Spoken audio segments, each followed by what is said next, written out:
friends, and welcome to another video. So as you see, I'm on the petrol station in Ha Giang, Vietnam. I am out to try the famous and super popular Ha Giang Loop. These trips can range from 1 night to 3 nights, but I'm doing the 1 night 2 day trip. Join me on the trip and see how we go. So actually, like hostels will arrange it and there'll be large numbers, but because I like to do everything indie, I just showed up in Ha Giang and I spoke to a local hostel there. They paired me up with two other people, so us was a relatively small group of like 3 of us, and of course we didn't choose to ride because there is the option of riding yourself, but we got people to ride for us. This is very, very, very north of Vietnam, almost like on the borders of China.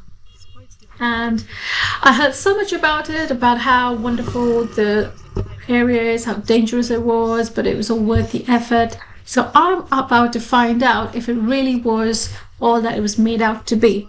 Stay with me, people.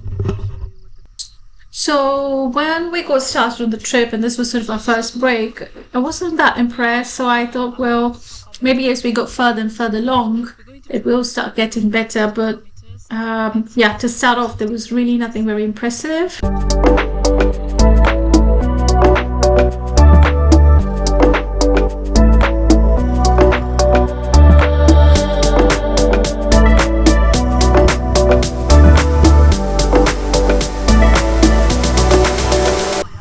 So you can see the larger groups going away like this, and as I said, any hostel in Hanoi will arrange this for you. So right from taking you from Hanoi to Ha Giang, and then your food, your meals, everything's organized. So they range from $100 to $200 depending on what you opt for.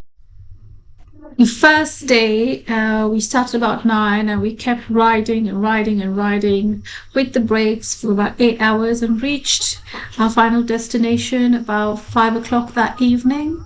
So a lot of riding. There's plenty and plenty of breaks for coffee and drinks and snacks and things like this along the way. And to be honest, there was one longer stop for lunch, and then we carried on riding for about 8 hours. So throughout the ride on day one, I wasn't impressed with anything. I didn't see anything that I thought was great. Although this place where we were going to stay for the night, I did really like this. This was a little village, a tribal village in Vietnam. So it was really nice. And on the other side was actual farmers and everything. And this was the only place where there was some peace and quiet as well, because this sort of place, as I mentioned, had lots and lots and lots of riders and everything. There was going to be a fantastic dinner and party later that night. So here we have all the preparations for dinner. In terms of the dinner, they really, really spoiled us. There was so much good food and there was plenty of it as well. So here's the preparation.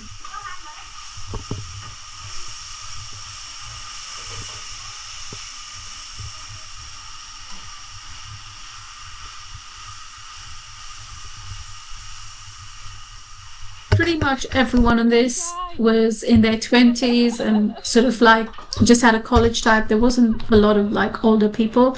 In fact, I was the only one that wasn't 22.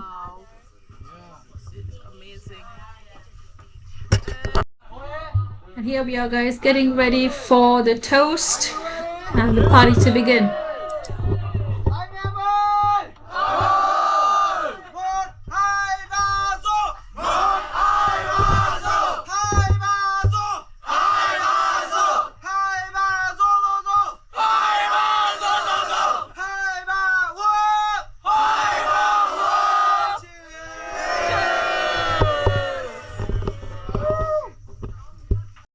Since I stopped drinking alcohol over 10 years ago, I just enjoyed the food. I only did a dummy toast, but hey, if you're into all this type of fun stuff, I guess this would be a really good thing. Just to highlight, all the meals are included in the price, and even that alcohol, everything's included in the price. The only thing that's not included is all the like teas and coffees, and you know, when they pause along, those ones you have to buy, but actual meals are all paid for. Hello, good morning. And as per usual, at the crack of dawn, I was out going for a walk and there was nobody around. Uh, and just, seeing what the village was like. It was really, really hilly, calm, beautiful. Um, yeah, it was not still not the best or the most scenic or anything like that. It was all right.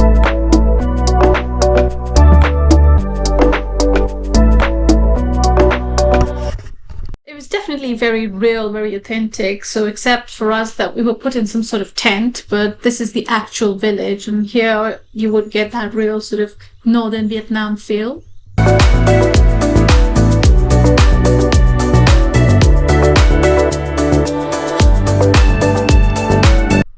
So, after breakfast, which was omelette and coffee and toast and everything, which was pretty good, was hearty. We were back on the road, so this was day 2 on the road, and the landscape started to get a little bit better, but not didn't really have the wow factor at all.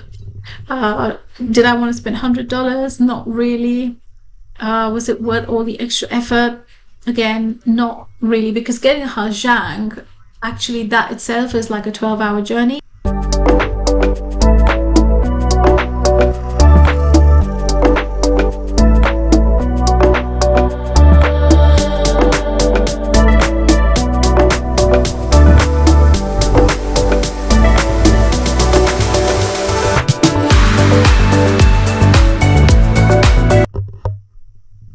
So these are the type of views that you would get along the way. This is on day 2, getting further and further. Now we're really literally very close to the Chinese border, sorry.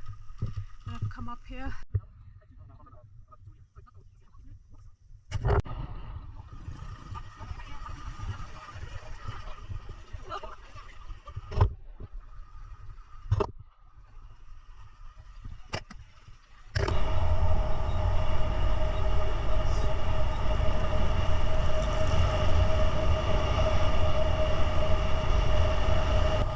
The roads are in pretty good condition for most part of the trip. So if you were to ride or even drive, they are in good condition. You just have to be experienced with the hills and all the bends and everything.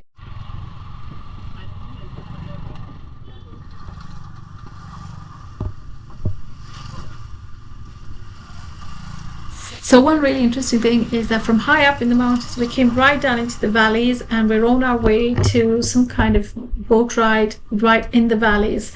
So we had a mixture of landscapes, which was interesting. So we're actually being taken by buggy. So the scooters get parked, and then we're on a buggy to the boat ride.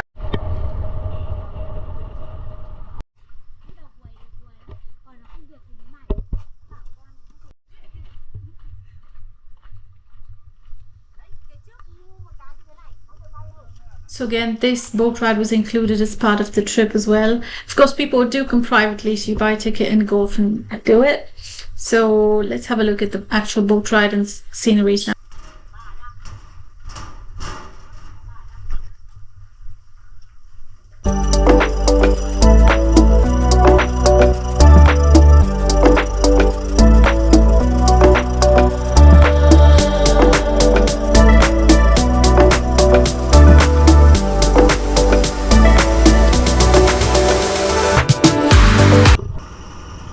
This part I really enjoyed. It was just really interesting that half an hour ago we were right up in the mountains, and now we're right down at the very bottom of the valleys.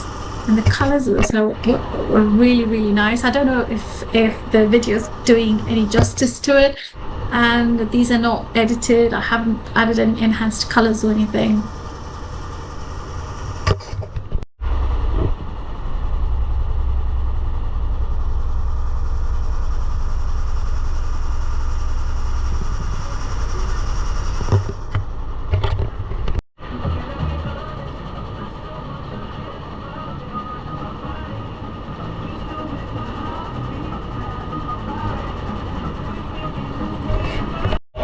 So we're back on the road now. I would say in typical Vietnamese fashion, like usually the group excursions are quite action-packed. If you remember Halong Bay, even that was like there was so much packed in.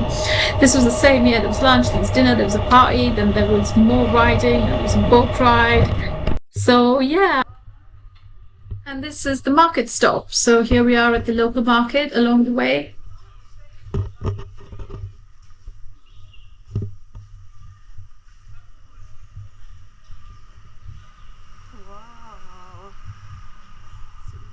Wow.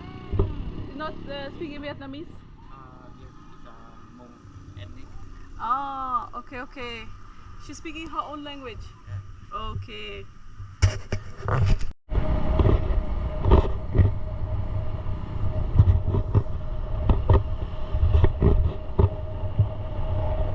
And after some more of the same thing, and more riding, and more greenery, which was exactly the same. Honestly, this is one thing I have to say. In 2 days, I saw exactly the same sort of landscape. I didn't see anything different. Nothing that blew my mind away.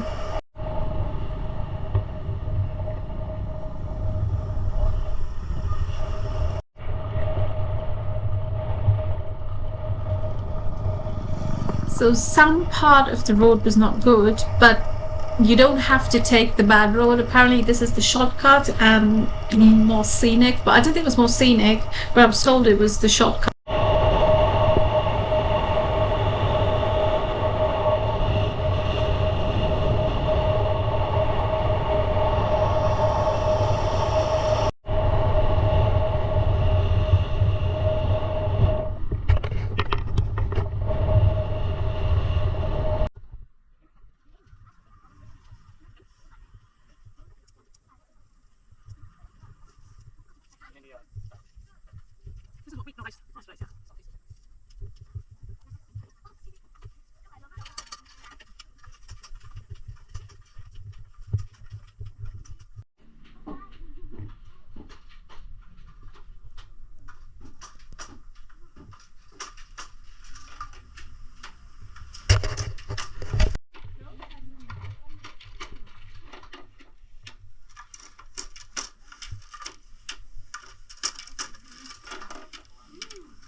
And after lunch, which was the usual rice, noodles type of traditional Vietnamese foods, we stopped here at this hemp making sort of, small scale industry, if you like. And they showed us the whole making of it, which was interesting to see how something is made from scratch. Because, like, for me, I'm just used to going to the shop and, yeah, there we have something.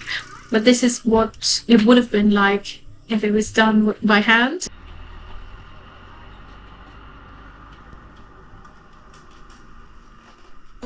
Do I recommend this trip? Not at all, actually, just because it was just sitting on a bike for hours and hours each day, very ordinary landscapes. Except for the waterfall, there was nothing, and the plenty of food. But you can have plenty of food anywhere, really, isn't it? If anyone else has been on this sort of trip and you had a better experience, please do share in the comments. Finally back on the road, and there was one final stop, and I will let you see what it is. That's right, it was a waterfall, and we could actually get quite close to the water. It was so refreshing, it was so nice. Apparently, weather-wise, it does get very cold in the winter, but in the summer it was fine, so there was no need for any special clothing or anything. So yeah, this was a really good highlight of this whole 2-day trip. I hope you found this information useful. Please do like, share, and subscribe. Thank you.